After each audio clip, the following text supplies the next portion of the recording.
Welcome, agents. Today we're diving into a crucial topic within the 1031 exchange tax saving strategy: understanding BOOT and the strategic flexibility offered by partial exchanges.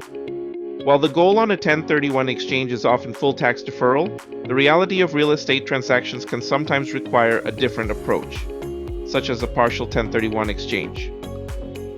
We'll explore how partial exchanges work, what triggers tax liability in the form of BOOT, and how to navigate these complexities to maximize your investment outcomes and adhere to tax regulations. This session aims to equip you with practical knowledge for informed decision-making. As a quick reminder, don't forget to download a copy of this presentation from my training website so you can print it, study it, and make notes. The link to the training website is on the screen and in the video description. And if you enjoyed this training, be sure to subscribe, like, and comment. When undertaking a 1031 exchange, the primary objective for most investors is to achieve full tax deferral. This means postponing all capital gains taxes that would normally be due upon the sale of their relinquished property. To reach this gold standard of full deferral, two critical conditions must be met simultaneously. First, the value of the replacement property or properties acquired must be equal to or greater than the value of the relinquished property sold. Second, all of the net equity proceeds from the sale must be reinvested into the replacement property. Failing to meet either of these conditions can lead to what's known as BOOT, which triggers a taxable event. Let's illustrate full tax deferral with a straightforward example. Imagine an investor sells a relinquished property for $500,000. After paying off an existing mortgage of $200,000, they have net proceeds of $300,000 available. To achieve full tax deferral, the investor must identify and acquire a replacement property or properties with a total purchase price of at least $500,000. Crucially, they must also reinvest the entire $300,000 of net proceeds. By meeting both the value test and the equity reinvestment requirement, the investor successfully defers all capital gains taxes associated with the sale, continuing to grow their wealth tax deferred. While fully tax-deferred exchanges are often the most advantageous, it's important to understand that a 1031 exchange is not an all-or-nothing proposition. This flexibility is a key concept that many investors overlook. A partial exchange allows you to still benefit significantly from tax deferral even if you need to access some cash from the sale, or if your replacement property is less expensive than the one you sold. In a partial exchange, you only pay taxes on the portion of the proceeds you receive as cash or that isn't reinvested. The remaining gain, however, continues to be deferred into the replacement property. This approach offers strategic flexibility, allowing you to restructure your portfolio, access liquidity, or right-size your investments without completely forfeiting the tax benefits of a 1031 exchange. Partial exchanges are incredibly versatile and can be utilized in two common scenarios. First, if you require some liquidity from your investment, you can choose to receive cash at closing. In this case, you'll only pay taxes on the specific amount of cash you receive, while the gain associated with the portion of proceeds you reinvest remains tax deferred. Second, you might find a replacement property that perfectly suits your investment strategy but is less expensive than your relinquished property. When you buy down in value, the difference in the property prices becomes taxable. However, the gain on the portion you do reinvest is still deferred. Both scenarios offer a valuable tax benefit by allowing you to defer a significant part of your capital gains, even if you don't achieve a full exchange. In the context of a 1031 exchange, BOOT is a critical term that refers to any portion of the exchange value that is not reinvested into like-kind property or is received as cash or other non-like-kind assets. Essentially, BOOT represents the taxable component of an otherwise tax-deferred transaction. It's the extra value an exchanger receives that falls outside the strict like-kind exchange rules. Understanding BOOT is paramount because any BOOT received is always taxable, typically as capital gain or depreciation recapture, up to the amount of gain realized in the exchange. Properly identifying and accounting for BOOT is fundamental to accurately calculating your tax liability in a partial exchange. BOOT typically comes in two main forms: cash BOOT and mortgage BOOT. cash boot arises when an investor directly receives cash at the closing of either the relinquished or replacement property, rather than reinvesting those funds into the like-kind replacement property. For instance, if you sell a property and receive $100,000 in cash, that $100,000 is considered cash boot and becomes immediately taxable. The second type is mortgage boot, also known as debt relief boot. This occurs when an investor's mortgage on the replacement property is less than the mortgage on the relinquished property. The reduction in debt is viewed by the IRS as an economic benefit and is therefore taxable. For example, trading a property with a $300,000 mortgage for one with a $100,000 mortgage creates $200,000 of taxable mortgage boot. While boot is taxable, it's crucial to remember that its impact can sometimes be offset by available capital losses. Let's delve a bit deeper into cash boot. This form of boot is generally straightforward to identify and understand. Cash boot occurs when an exchanger directly receives funds from the sale of their relinquished property. Common sources include excess cash from the sale not used to acquire the replacement property, funds received from third-party financing that are not reinvested, or even prorated rent payments or security deposits transferred outside the exchange. It's taxed as capital gain, up to the amount of gain realized on the transaction. The critical takeaway here is that any cash you keep from the exchange, rather than reinvesting, becomes taxable boot. To avoid unintentional cash boot, it's vital to work closely with your qualified intermediary throughout the entire exchange process. Mortgage boot, or debt relief boot, is often less intuitive than cash boot, but can carry significant tax implications if not managed carefully. It arises when an investor reduces their debt burden in a 1031 exchange. From the IRS's perspective, debt relief is an economic benefit, and thus, this value is taxable. For example, if you sell a property with a $300,000 mortgage and purchase a replacement property with only a $100,000 mortgage, you've received $200,000 in debt relief. This $200,000 is considered mortgage boot and is taxable. To neutralize mortgage boot, you can either add additional cash to the replacement purchase or take on an equal or greater amount of debt on the replacement property. A strategic combination of these tactics can also be employed to ensure you maintain a balanced debt load. While boot creates a taxable gain, there are circumstances where this gain can be minimized or even offset. One common strategy involves utilizing capital loss carryforwards from previous tax years or current year capital losses from other investments. These losses can reduce the amount of taxable boot you recognize. Additionally, in certain situations, it might be possible to structure the boot as an installment sale, spreading the tax liability over several years. However, it's crucial to understand a significant limitation.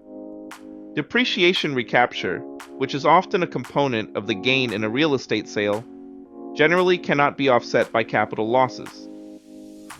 This makes pre-exchange tax planning with a qualified CPA or tax advisor absolutely essential, especially when dealing with larger transactions where significant boot amounts are anticipated.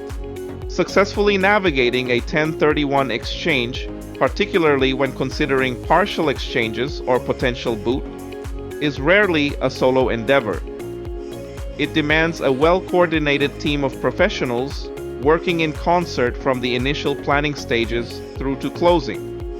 This collaborative approach ensures all aspects, legal, financial, and tax-related, are meticulously addressed. Your team will include experts such as a qualified intermediary, who is essential for facilitating the exchange, a skilled CPA or tax advisor to guide your tax strategy, an experienced real estate agent or broker to identify suitable properties, and often, a real estate attorney to review all documentation. This interdisciplinary effort is key to unlocking the full potential and avoiding pitfalls in your investment strategy.